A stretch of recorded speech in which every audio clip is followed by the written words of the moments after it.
Welcome back to the Solid Verbal Boys and Girls. My name's Ty Hildenbrandt, that fine gentleman over there, the one, the only, always the incomparable Dan Rubenstein. Sir, welcome back. How are you? I'm great, Ty. I'm great. I get to speak about a team that I never thought would hold a special place in my college football heart growing up in Southern California. But the number of times I've visited now, the weird place that Nebraska has in the show's lore and the college football's lore since we started doing this show, I'm especially excited to talk Nebraska football, which isn't always the case, but I don't know. I can't get enough. They're one of the more interesting programs, aren't they? Oh, I mean, they're arguably the most interesting program in the country right now, from a number of different angles. You look at the fan base growing impatient, but then suddenly like thrown into a frenzy over a new quarterback and a new conference, and they're in sort of a geographic place that's hard to recruit to at times. Scott Frost did a pretty good job. Mike Riley did a pretty good job. Bo Pelini did a pretty good job, but it's not the easiest place to recruit to. And I don't know, I met the lone Playboy playmate that I've ever met while tailgating at a Nebraska game. I probably ate the best single thing I've eaten before a college football game under an overpass tailgating in Lincoln, Nebraska, which was a steak sandwich that was grilled by some guy who owned a meatpacking plant in Nebraska. Like, I took a bite into it. It felt like I was eating butter beef. I don't know how to describe it. It was just a perfect situation for my stomach. So I don't know. I hold Nebraska in like very high personal esteem. And not to mention, we met for the first time in 2010. And we met for the first time on the field. On the field. 2010, Texas against Nebraska. Yeah. Fond memories for sure. Hey, sorry for the quick interruption, but it'd be incredible if you considered subscribing to the Solid Verbal YouTube channel right down below. For I don't us know. here with Nebraska football.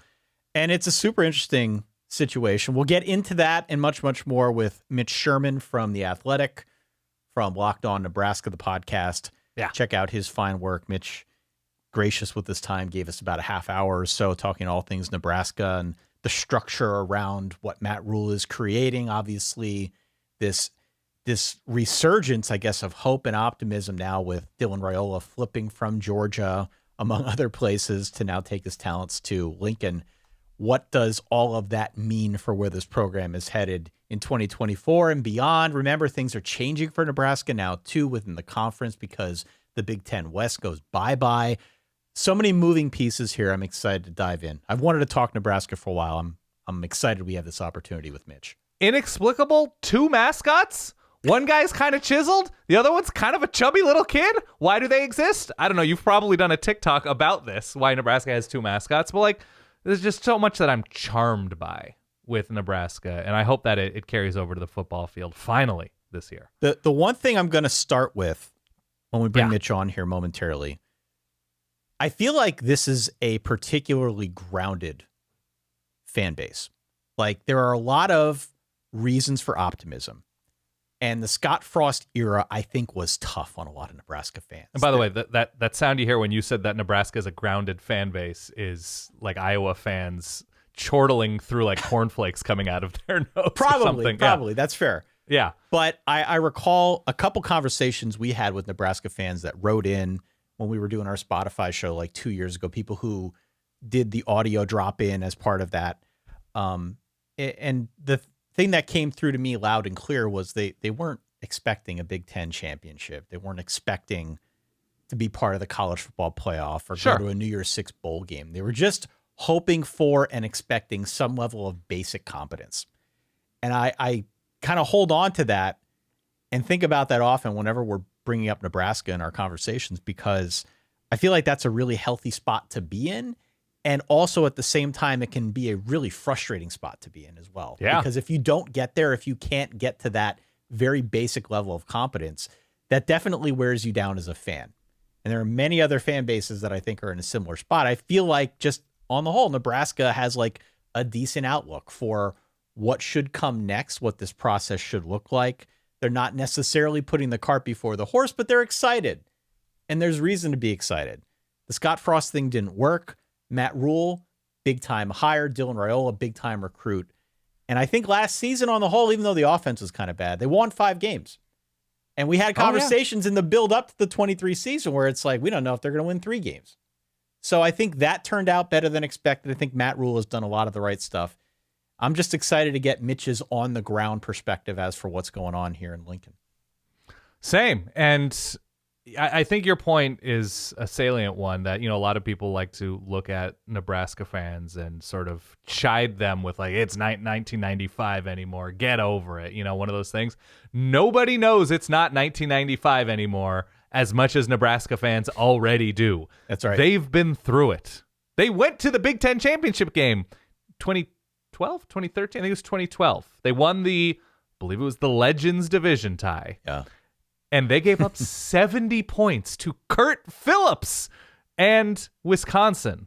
And Monty Ball, Melvin Gordon, James White, I want to say.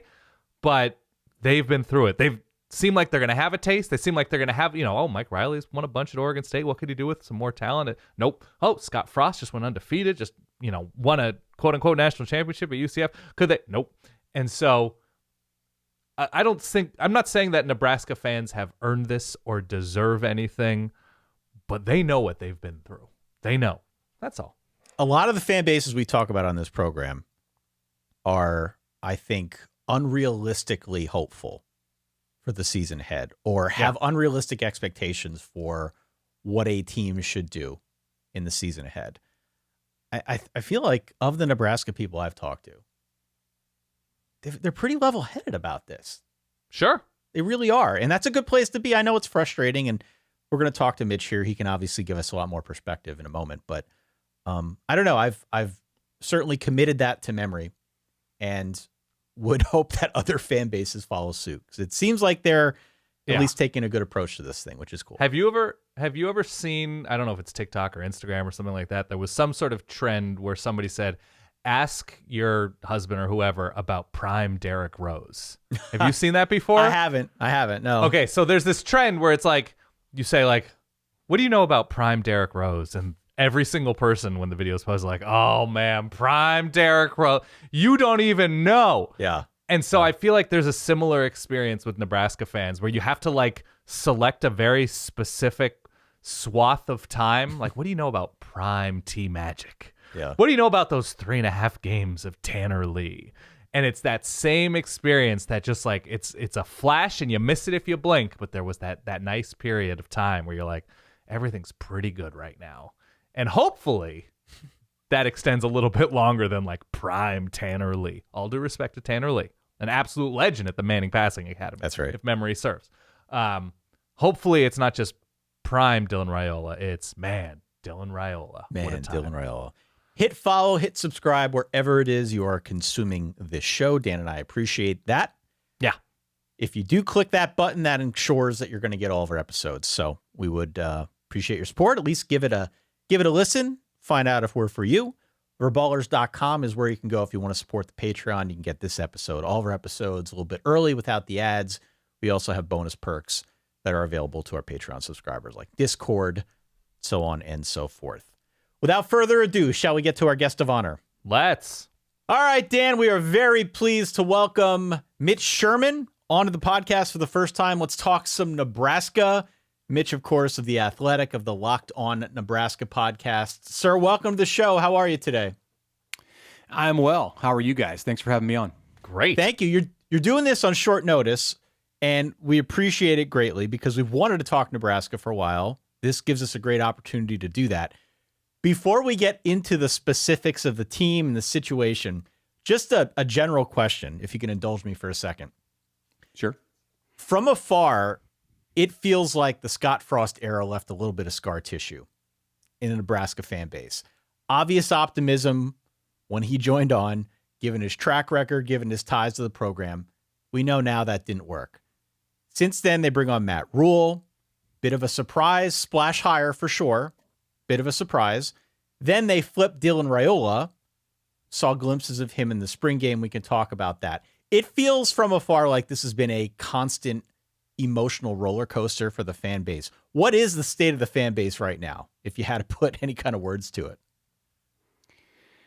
Yeah, the fan base is a little vulnerable at the moment, I would say. Sure. Okay. That's a word that jumps to mind. I think the scar tissue it predates Frost, as I think people are aware. The downward slide of Nebraska football really began 15 years before Scott Frost came on board as the head coach in late 2017. But it went down to a new low in those few years. And now Nebraska's looking at 7 consecutive losing seasons, which, even for me in covering this team, it's a little jarring to say, because that's historically bad, not just for Nebraska, which at one time had 49 win seasons in a row or 30 some 9-win seasons in a row, but it's historically bad for really anyone to go 7 years without a bowl game and to live in the middle or bottom of the Big Ten West. But the feeling, I think, also among the fans, in addition to being vulnerable and a little bit hesitant at times to believe in some of the positivity because they've been down this road before and have gotten burned. There is also a lot of hope. And I think there just continues, really just every time that Nebraska fans hear from Matt Rhule and see Matt Rhule, there just kind of continues to be this this wow quality. Like, is he really this much in touch with what Nebraskans and Nebraska fans want? Because so far, despite the 5-7 finish in his first year, like, everything that comes out of his mouth is like perfectly in tune with what Nebraska fans want to hear. And of course, it helps to have brought on a 5-star quarterback, as you guys mentioned. Yeah, I wanted to ask about Rhule specifically because we've been joking about, his activities on social media, and it does seem like, again, from afar, he is very in tune with the fan base and what can rev it up. What other differences have you observed in switching from Frost to Rhule with Nebraska head football coach? Like, where are the differences that I think jump out the most to you?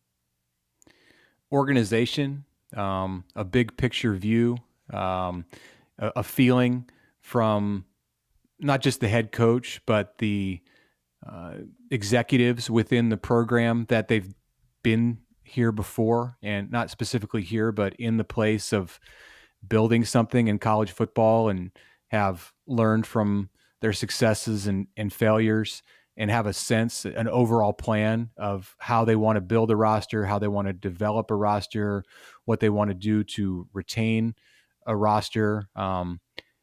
It felt under Frost often like it was a program that flew by the seat of its pants and adjusted in a in a way where they were very reactive.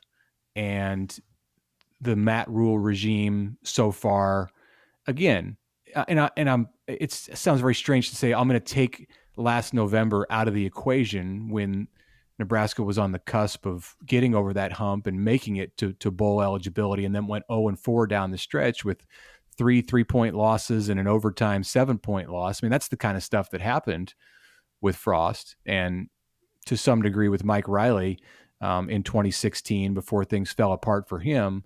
In spite of all that, there is a different feeling about the way that just the stability, I would say, that exists atop the program, and that has a tendency to just seep down through the cracks into like everything that goes on.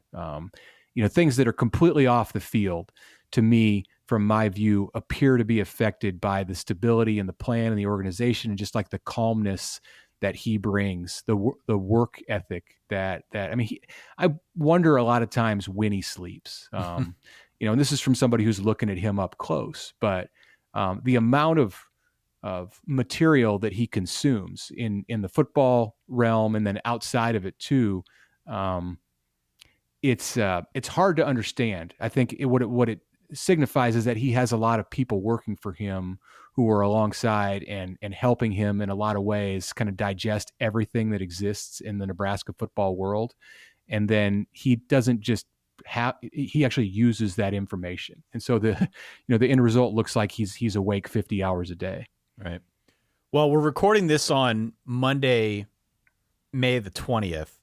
We're just about turning the corner, I guess, on what we'd consider the off season into the preseason. So it's super early. Sure. But in speaking about Dylan Raiola, which of course is a big source for much of that hope that you mentioned earlier, the most reasonable compliment I think we can give him right now is that based on the highlights in the spring game, he did not look like a freshman. Not at all. High school senior. Really? School, Early enrollee, yeah. He looked wise beyond his years. What was your reaction to the version of him that we saw in the spring scrimmage? I was a little surprised, and I've spent time around him and his family, and even have known his dad, Dominic, who was an All-American center at Nebraska 25 years ago.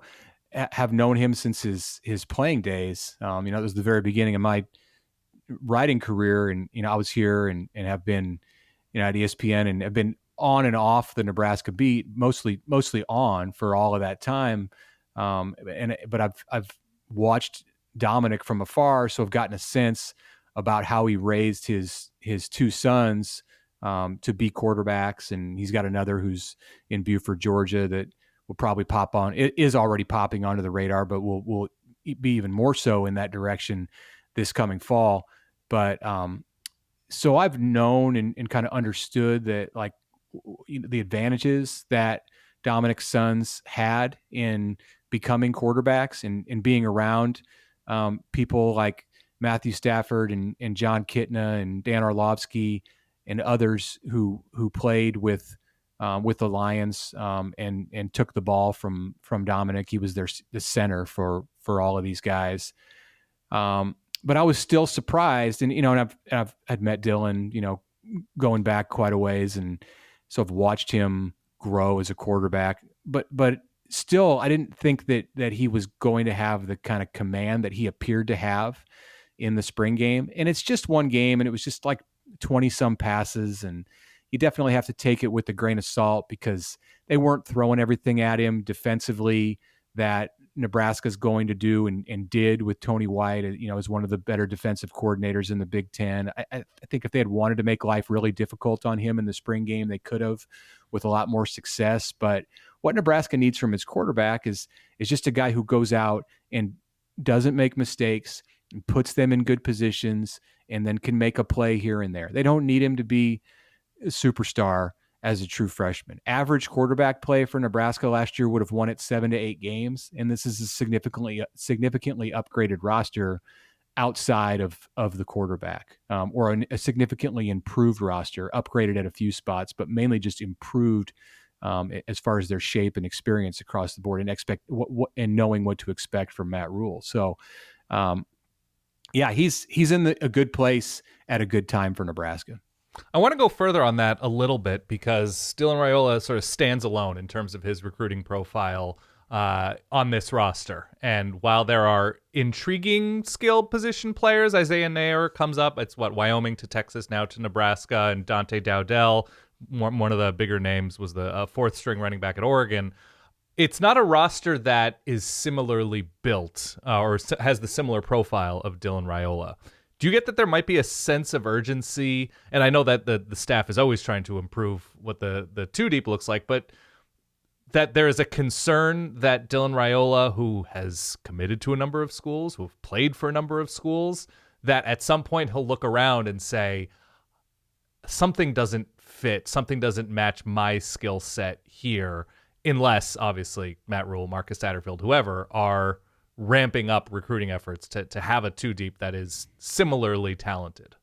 I think that's the mentality and the mindset with every quarterback. Every school, even if you're Ohio State and you recruit a 5-star quarterback, you have to understand that, maybe the reasons are different, and maybe the reasons there are about playing time as opposed to the talent around that player.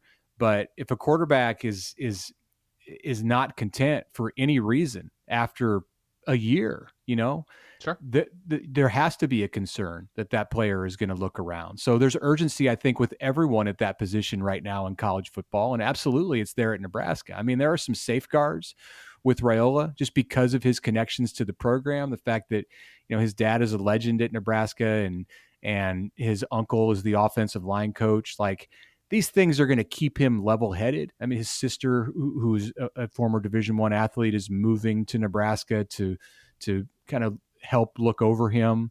But that's not going to secure him for 3 years or 4 years at Nebraska. It's still, Matt Rhule still has to do things that make it, that make Dylan want to be here and see a future for himself and envision himself winning and having success and being in a spot where he can work on his NFL profile. So, there's urgency, more urgency, I'd say, with a 5-star quarterback than if he had stayed committed to Georgia and signed with Georgia, and Nebraska had just taken the other true freshman, Daniel Kalen, who's a local kid and was also an Elite 11 finalist alongside Raiola last summer. If it had just been status quo with the recruiting class, like if the drama of December hadn't happened, I don't know that Nebraska would have went out and found, been able to, or even necessarily sought to find 2 senior receivers in Isaiah Nayor and Jamal Banks being the other one, the transfer from Wake Forest, who has had a productive career in the ACC and is a big body and, potential NFL prospect himself.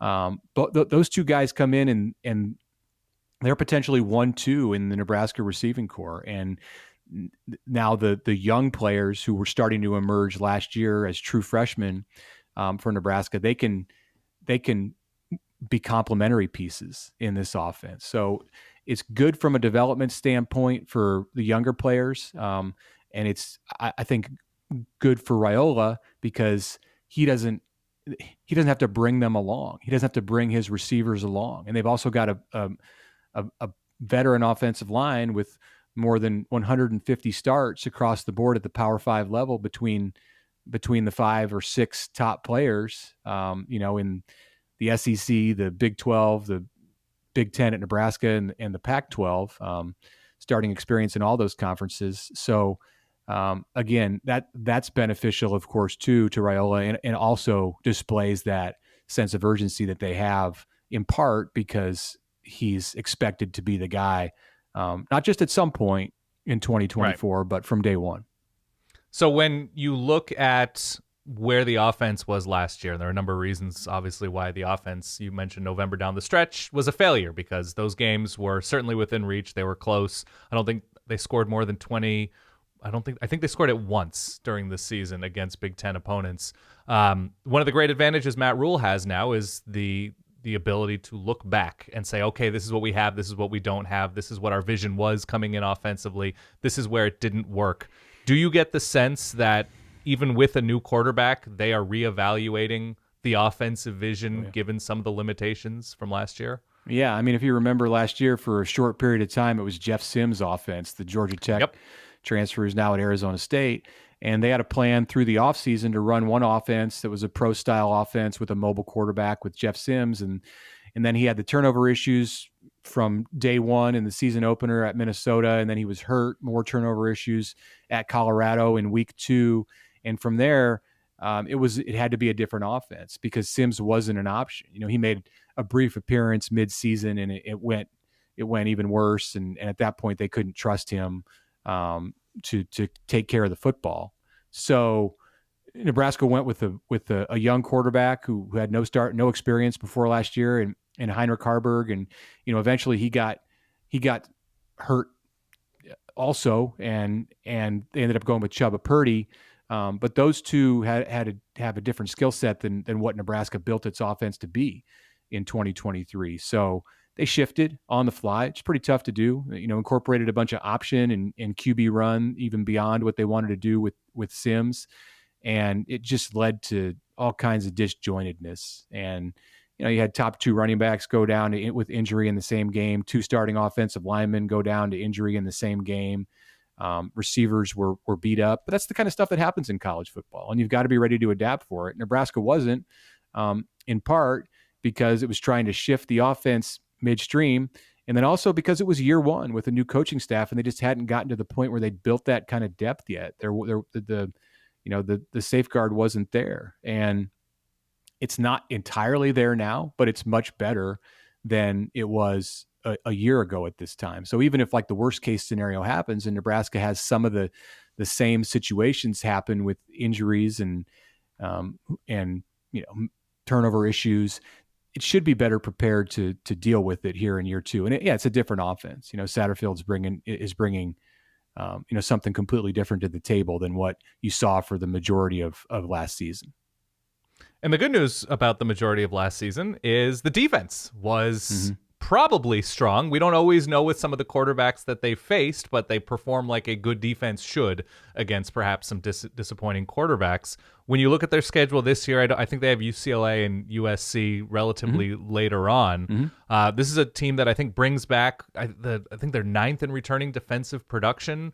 Where should this team be strong defensively, and what are reasonable expectations after a year one that I would say is super encouraging from this defense? Yeah, I mean, Tony White nearly got a head coaching job because of that work that he did with the defense in year one, and taking over a group that was really up and down in the transition year. Terrible at the beginning of the year in 22 under Frost, and then made some strides late in the year, but new system. White brings in the 3-3-5. He's of the Rocky Long mold and was the DC at Syracuse before coming to work for Rhule. And interesting in that he was not really a Rhule guy. Much of Matt Rhule's staff are made up of young coaches that were with him at Temple, either as players or grad assistants, and then went to Baylor, and many of them went to Carolina. Tony White wasn't, they crossed paths at UCLA when White was just getting out of school as a linebacker there. And Rhule was a young assistant coach, but so he put total trust, Rhule did, in Tony to bring in his system. And they were very good at just kind of creating havoc in different ways, coming at an offense from all kinds of unique angles. And their strength this year, is just on top of the overall experience. It's up front, and that's where you'd like to see it. That's their strength on offense with the offensive line, and on defense with the D line, and led by a couple of seniors in Ty Robinson and Nash Hutmaker, who I don't want to go too far with it, but definitely upper half of the Big Ten with their just their overall skill and ability and ceiling and what they can do as defensive linemen, with the chance, I think, to get even in maybe the upper third of the Big Ten. Mitch, we did episodes last week talking about both Penn State and Tennessee, both of which I think benefit from the fact that the divisional structure within their respective conferences goes away. The SEC East, the Big Ten East, both those programs had serious roadblocks in front of them in their respective side of the conference.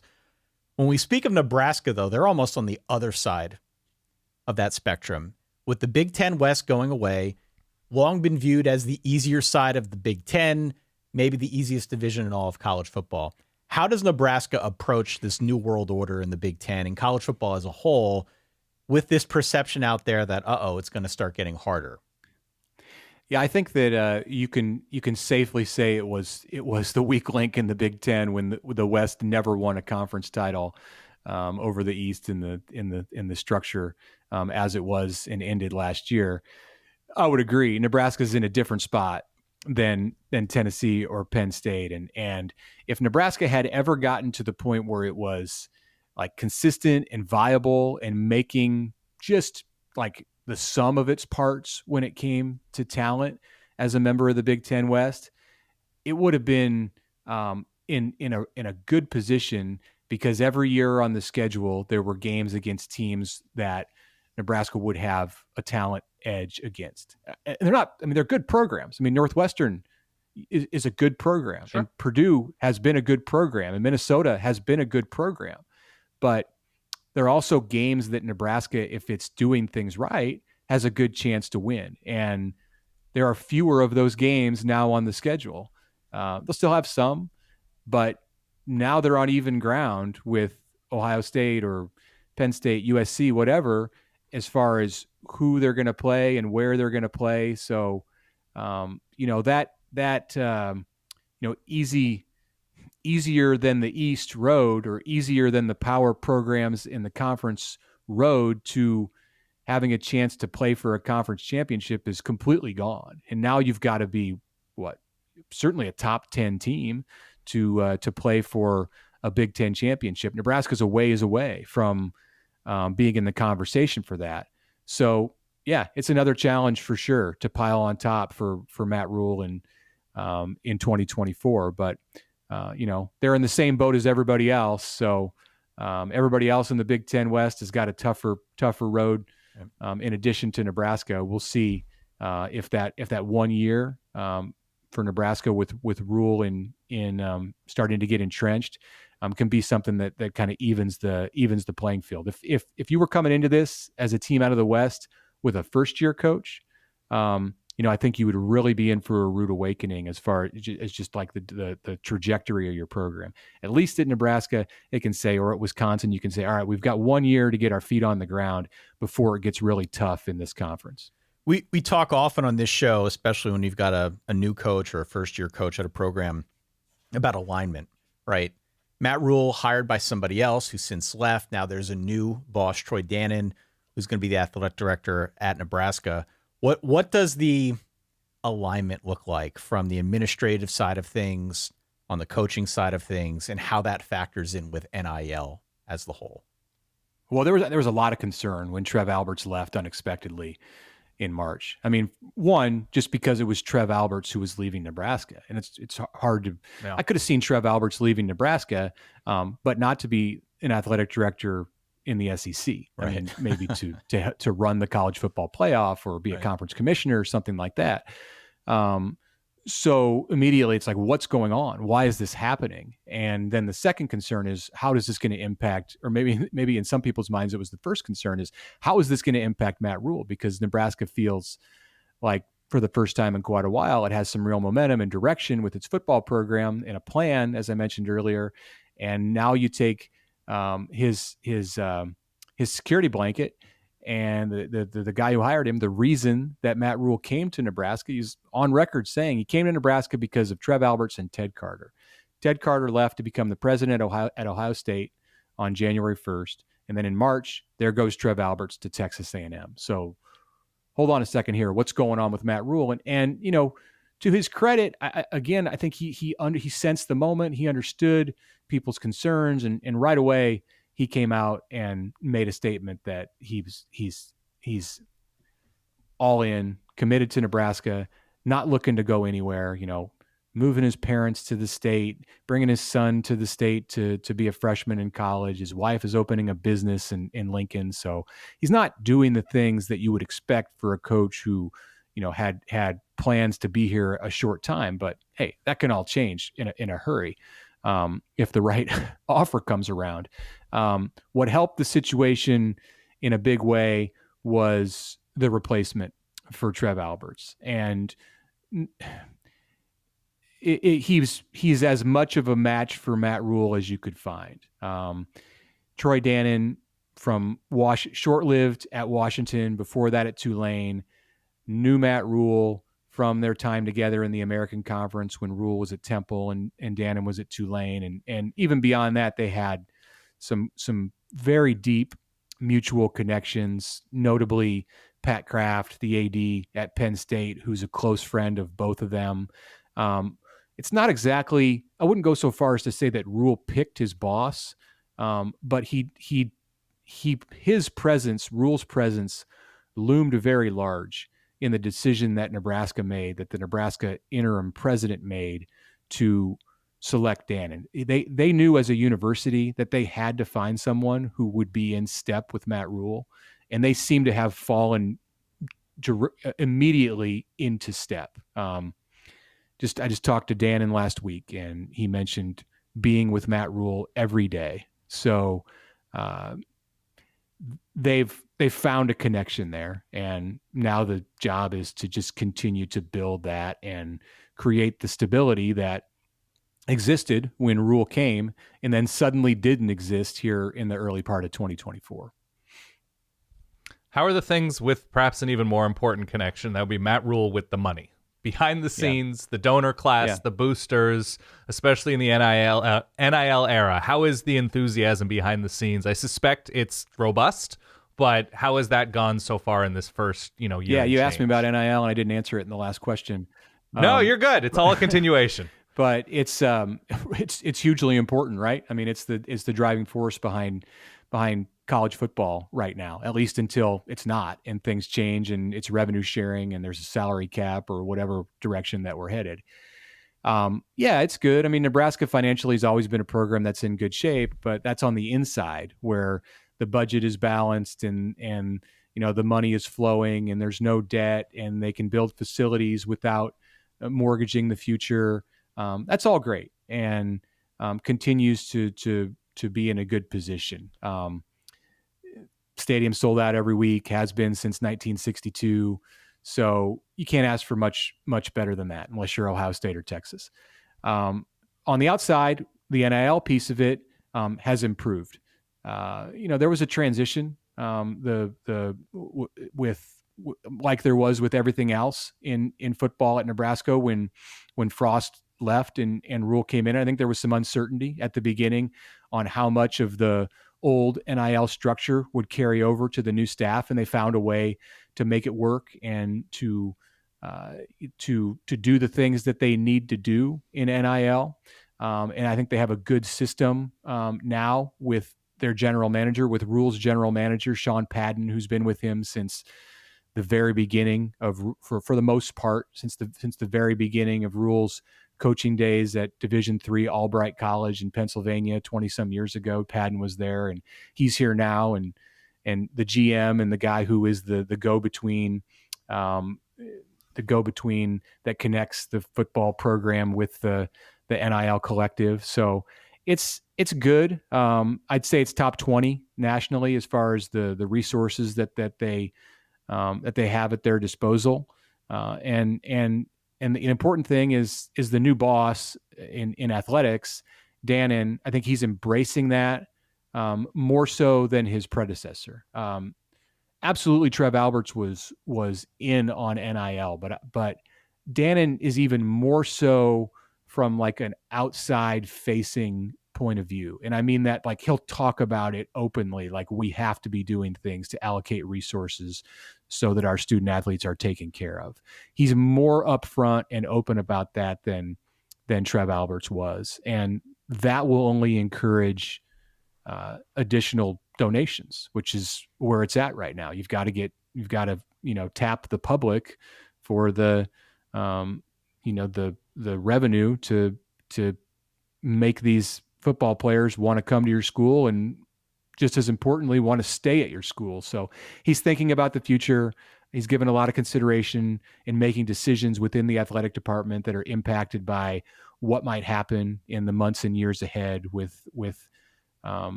paying players. And right now it looks to be in a good place. So off of that as well, and even with the Dylan Raiola piece, Nebraska has never really been a school that has been sort of upper half of the Big Ten consistently, or upper third of the Big Ten consistently in terms of high school recruiting. There does seem to be new energy in Lincoln. There does seem to be new energy with the Big Ten, with the addition of new teams. Matt Rhule has gone on the record before, especially at his time at Baylor, saying, he's not concerned about stars. He's not concerned about sort of the big names, that he's finding fits for the program, which is great, but that was a different era as well. Has he evolved as a recruiter to a place that is pretty difficult to recruit to, especially when they're not having that big national success? Well, a couple things. One, Nebraska's recruiting hasn't been the problem. And, Frost brought in a number of classes that were, anywhere from the upper teens to upper 20s nationally. And they would love to be in that place as a program with the results on the field. So it's been more about development and retention. Rhule in his first couple of classes has kept it about it in that spot as far as the rankings and the stars go. Of course, Raiola was an outlier in being a 5-star. And the momentum that he has helped them generate has allowed more players like him to start to look at the program, which is kind of my second point. Even if you say you're not concerned about stars and you're all about finding the 3-star kid who you can turn into an NFL player, if a 5-star guy wants to come visit on a weekend in April or in May or June, hey, you're rolling out the red carpet and you're all about making that happen. And Nebraska's had some of that, notably 5-star in Michael Terry, an athlete out of San Antonio who visited for the spring game and is looking at Nebraska, in addition to every other school that a 5-star would be looking at. And then David Sanders, the offensive lineman from North Carolina, who was in just this month in May as the first of his official visits. These are impacted by Dylan Raiola. I mean, I'm not going to say that they absolutely wouldn't visit Nebraska if it didn't have Dylan Raiola there, but he's front and center. He's everywhere when it comes to recruiting for Nebraska, and that was the case really even before he was officially a student. Like from the day that he signed, even before he signed, just in those few days that he was committed to Nebraska in December, he was front and center with what they were attempting to do and the players that they were trying to connect with on a recruiting level. So it's twofold now. It's go and find some of those 5-star types, 4 stars that might be more willing to look at Nebraska now because it's started to make a name for itself as a result of Raiola and a couple others, Carter Nelson, Grant Bricks. These are pretty big time national level recruits who signed with Nebraska this last season in Raiola's class. But also keep an eye on the kind of players who have made you your money in the past. So they'll have their camps next month and they'll probably offer a half a dozen kids that people around here who follow recruiting haven't necessarily had their eyes on. He did it last year. It's going to continue to be a staple of his program. He wants to see players work out in front of him and then pick and choose the talent that he thinks fits his program. So yeah, it's now two-pronged, where in the past with Rhule, it was more about almost being solely focused on those players who maybe Texas wasn't recruiting. Now, if you can get a few of those guys and then a bunch of the diamonds in the rough, you're probably in a position to win bigger than even what he did at Baylor. Every so often, and by that I mean every year, Ty allows himself to be seduced by somebody's schedule. And he's done this with Nebraska in years past. And the caveat is always like, if they're decent, if they're pretty good, if they have their act together, I could see them starting out 6-1, 7-0, 9-0 until they get to whoever. Nebraska's schedule's pretty great, all things considered, for that first 2/3 mark. And even still, it's USC with a first-year starting quarterback. It's UCLA with a what should be a decent coach, but a first-year head coach there. Ohio State with a new quarterback. There's a lot of ifs for a lot of these teams on Nebraska's schedule. And so suddenly Nebraska's looking weirdly stable with the amount of returning production.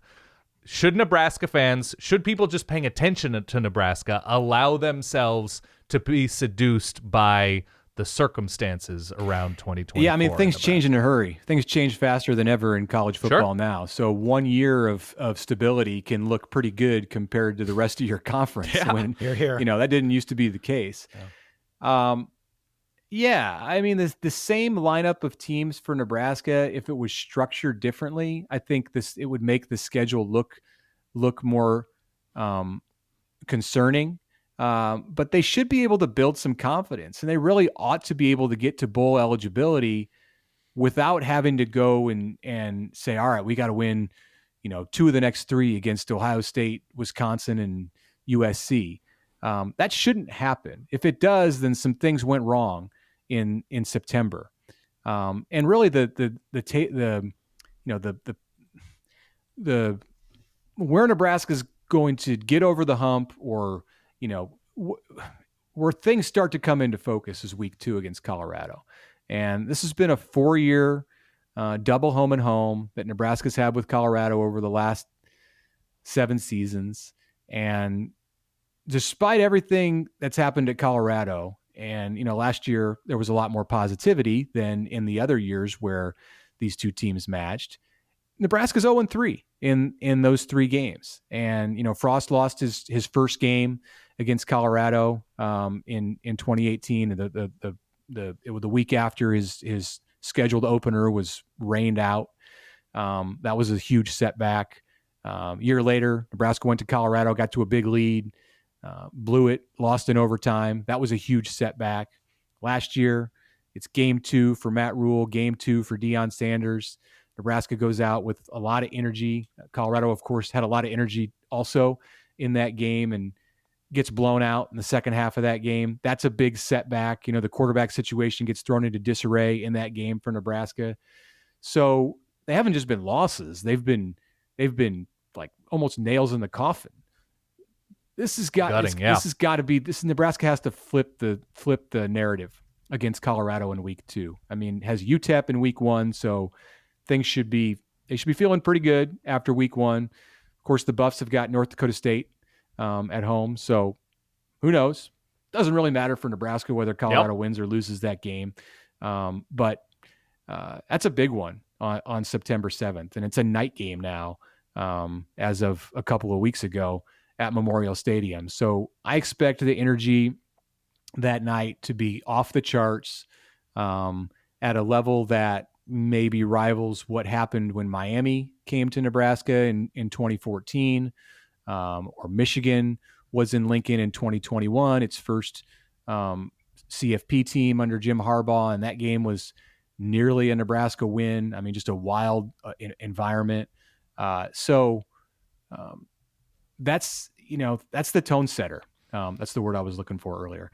And if they can get through that and be 2-0, then 6-1 going to Ohio State. I mean, dare I even say 7-0 is it's on the table. It's not what Nebraska's done with those situations in recent years, but at least you can consider it if they can kind of slay that beast that has been CU for the last few seasons. His name is Mitch Sherman. You can find his fine work out at The Athletic, also on his podcast, Locked On Nebraska. I'll get you out of here on this, Mitch. We have called this run of shows, Will It Ever Happen For? We've been talking about teams getting over those proverbial humps. I'm going to word it a little bit differently with Nebraska. I don't know if it's totally fair to say, will it ever happen for Nebraska? I feel like we've been waiting for that to happen for a good long time now. At what point will you be confident that Nebraska has turned a corner, truly turned a corner under Matt Rhule, and that the momentum and the hype and all of the stuff that we've been talking about for the last half hour or so is real and tangible and leading down a path that will hopefully amount to something more in the future? I'm going to say when Nebraska wins all the games that it's supposed to. I think the easy answer there is like, okay, you upset Ohio State. Right. Like, that might not happen. You win at USC. Okay, that's more attainable, but that might not happen. When Nebraska doesn't lose to Northern Illinois, when it doesn't lose to Troy, when it doesn't get blown out just like on schedule by Iowa or Wisconsin, one of those two in any year, like just when it does the things it's supposed to do, like don't have any drama against UTEP, beat Colorado, beat Northern Iowa, win the Big Ten games that you're supposed to win and look like the program that you want to be. That doesn't mean the program that wins 12 games. That's at this point, that's not the program that Nebraska fans want Nebraska to be, because you've got to do the small things first. So just when it starts to look like that kind of a program, that's not like the big hump. That's not the hump that's going to like push them into a 12-team college football playoff. But you have to crawl before you walk. And for Nebraska just to take care of the small things, that the little things that it used to take for granted, that it took for granted for generations, then for me, that's how I know that they're making progress, that the hype that we've come to accept with Rhule is real and on the right track. Just want them to be boring, right? Just be boring, no drama. Yeah. Take care of business.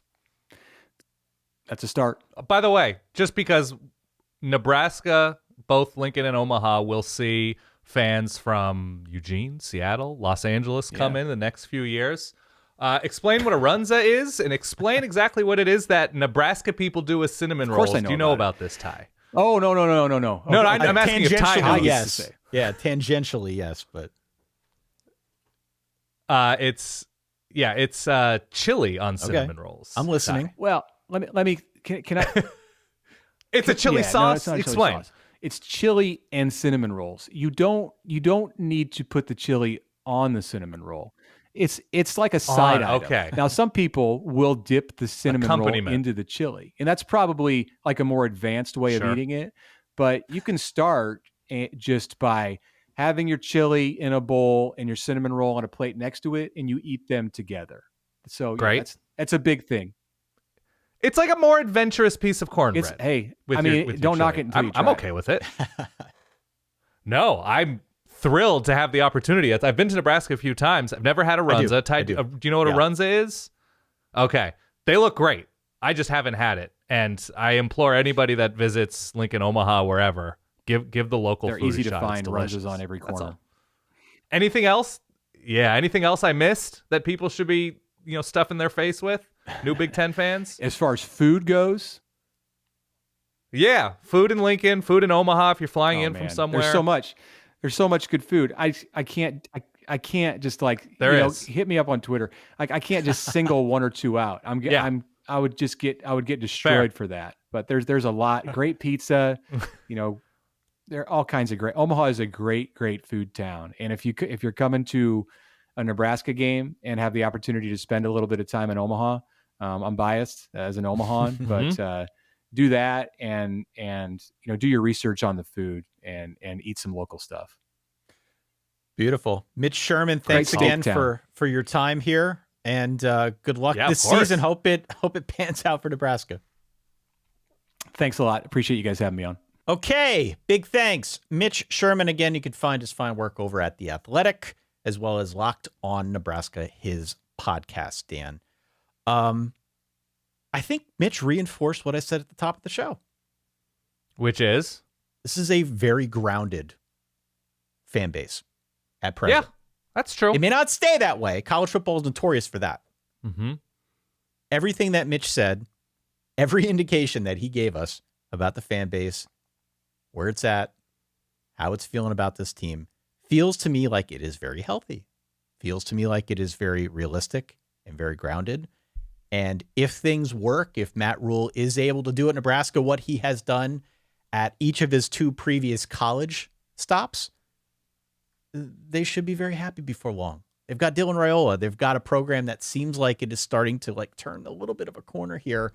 Need to get to a bowl, need to show, I think, more basic competence on offense. There's a lot that needs to be done. But by and large, if it goes the direction that many think, better times ahead. Can I go through week 2? Not to skip ahead of week 1, or week 0, which are nowhere near. I think they're closer, right? Now we've officially gone past the midway point of the offseason, right? Yeah. I think we're now in official preseason territory or thereabouts. Look at you. Yeah. We're getting close. All right. Phil Steele is in the middle of printing, maybe, potentially, his magazine. Yeah, talking about he posted something about that. Yeah. The 1983 Nebraska team went this is what week 2 has in store, because I just got super excited hearing Mitch talk about the Colorado, Nebraska, the double home and home. And we've gotten some, weird, crazy games, personalities, whatever over the years. I don't know how many Colorado coaches actually won. Was it McIntyre, Durrell, and Dion winning? Was Probably. it 3 different ones? Yeah. I don't remember. But this is what week 2 has in store, potentially headlined by Nebraska, Colorado, which I now can't wait for even more. Oh, yeah. Cal at Auburn. Okay, sure. Arkansas, Oklahoma State. Why not? Houston, Oklahoma is still on the books, even though they're not in the same conference anymore. Kansas, Illinois was kind of a bloodbath for Illinois' offense last year. Cyhawk is in Iowa City this year. Michigan State, Maryland, early Big Ten matchup. Boise State, Oregon. Always, strange things there. Duke, Northwestern in my backyard here. Pitt, Cincinnati.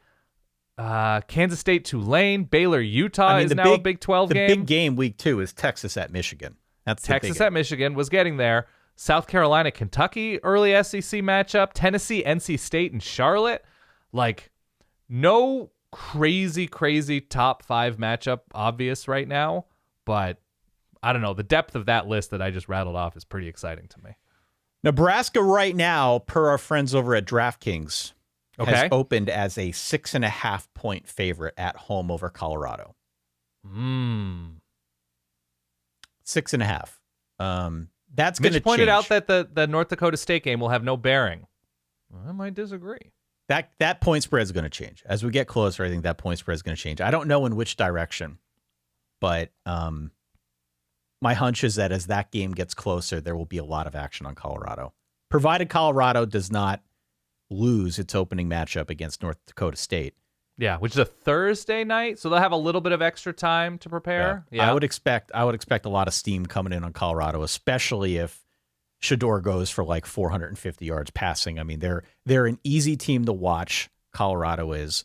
They're obviously an interesting team to bet, just given the nature of how they played last season, which was pretty much all offense, no line, no defense, but a lot of stats.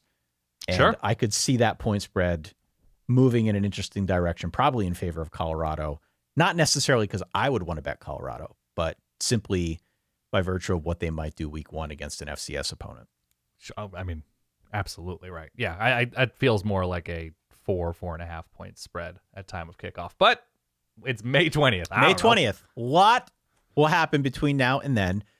Big thanks to our guest of honor, Mitch Sherman. Check him out again at The Athletic, Locked On Nebraska, his podcast. We will be back later on in the week. We're going to keep talking about some of these teams, man. Yeah. I'm learning a lot. We're trying to pick teams out that we all need to know a little bit more about.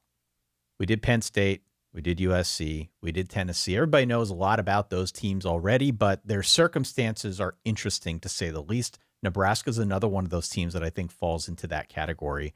We're going to keep picking out teams that we think you need to know a little bit more about going into the season, so you're a more informed college football fan.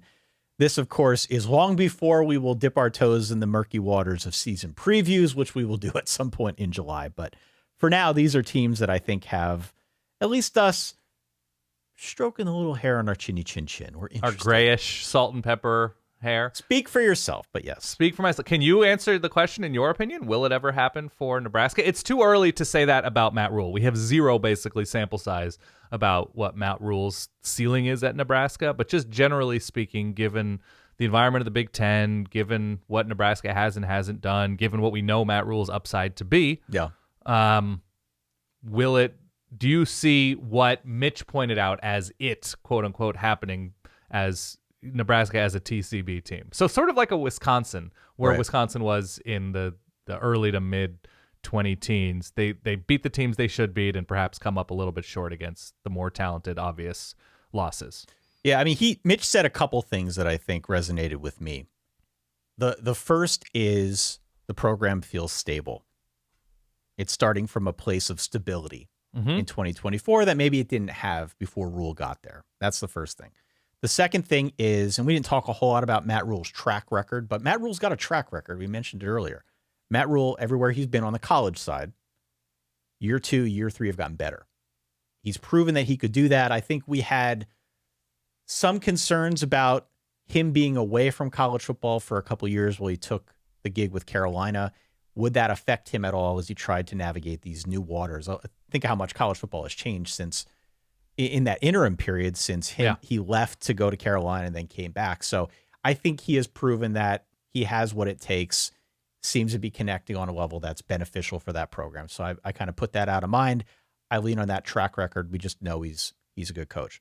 But the most important point that I got from Mitch was when he started speaking about momentum and what landing a guy like a Dylan Raiola could mean for that program from a momentum side of things. Mm-hmm. We've talked about this a little bit with respect to Colorado, right? Colorado needs to get some momentum going in terms of not just wins and losses, but also putting guys in the NFL.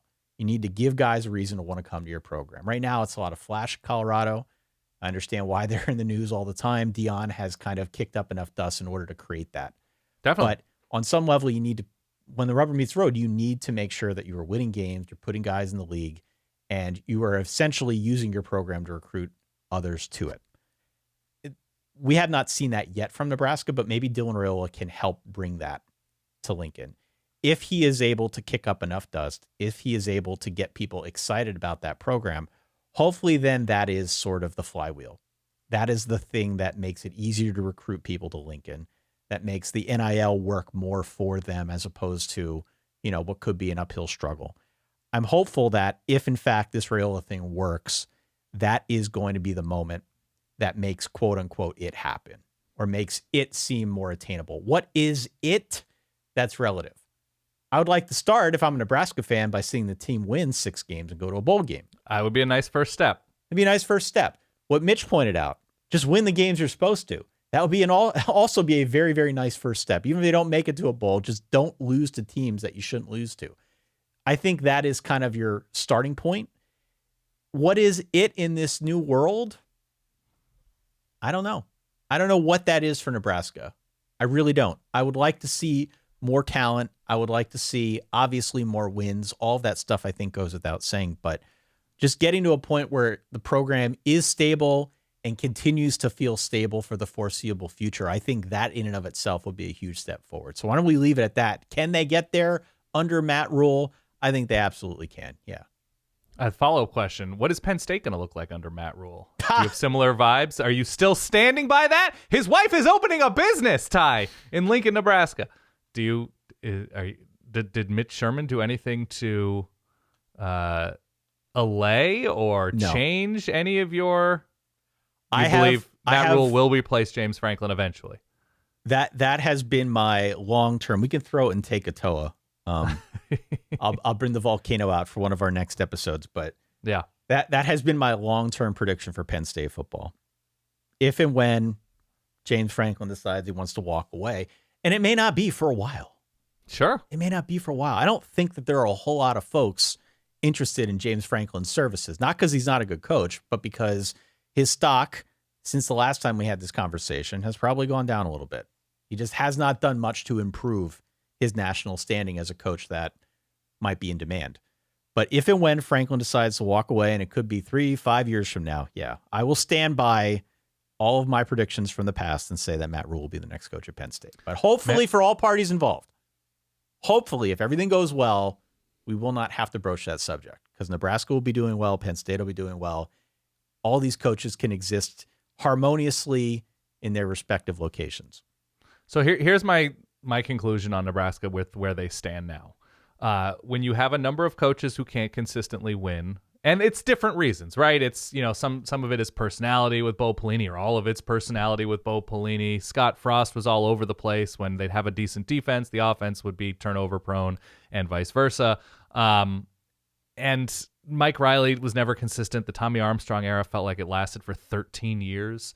That to me is troubling. The idea that things are just going to get more difficult outside of the Big Ten West, existing in the Big Ten, and you're now going to enter into a time where it becomes even more, I guess, binary, right? You're either a playoff-ish team or you're not, and it's hard to see Nebraska in the short term being in that conversation. And then Dylan Raiola is looking at the ease with which he could move on and become Alabama's next quarterback. I'm making that up, that right? would be bad. Right? Where you're like, oh, Kalen DeBoer is a wonder with quarterbacks, and they don't have a guy. I'm a guy. And, that the ease with which he can do that, which he went to, 4 different high schools, committed to Ryan Day, Kirby Smart, and Matt Rhule, where it's just like, we've seen this from him. If he's great, if he's not great, whatever, that I think mentally they're in a stable place, but I don't know. I still think it's a place that is fraught with a lot of chaotic questions to me still. So my answer is, will it happen for Nebraska? Consistent bowling? Yes, definitely. Absolutely, they will consistently be a bowl team. Will Dylan Raiola be satisfied with playing in consecutive Outback Bowls? Perhaps no. That's all. Write in solidverbal@gmail.com. Let us know your thoughts on Nebraska. Let us know your thoughts on teams we should explore next. We've got a couple that have queued up here now that we'll continue to discuss. But as always, the Verballerhood looms large. We appreciate your feedback. Hit us up, not just via email, but also across social media as well. We appreciate any and all suggestions. Make sure you go on out, check out Mitch's work again one more time at The Athletic in the Locked On Nebraska podcast, Dan. We'll be back in a few days. We got another team, as I said, in the queue. Yeah. Won't give too much away at this point. Make it a bit of a surprise as we get deeper into the week, but we'll keep talking all things big and small, you need to know in the world of college football here. Yeah. As we round the corner into what I called earlier the preseason. We're getting there, getting very close. That's all I have, Ty. For that guy over there, Dan Rubenstein, for myself, Ty Hildenbrandt. We'll be back in a few days. Thanks as always for your support. Hit follow, hit subscribe. In the meantime, stay solid. Peace.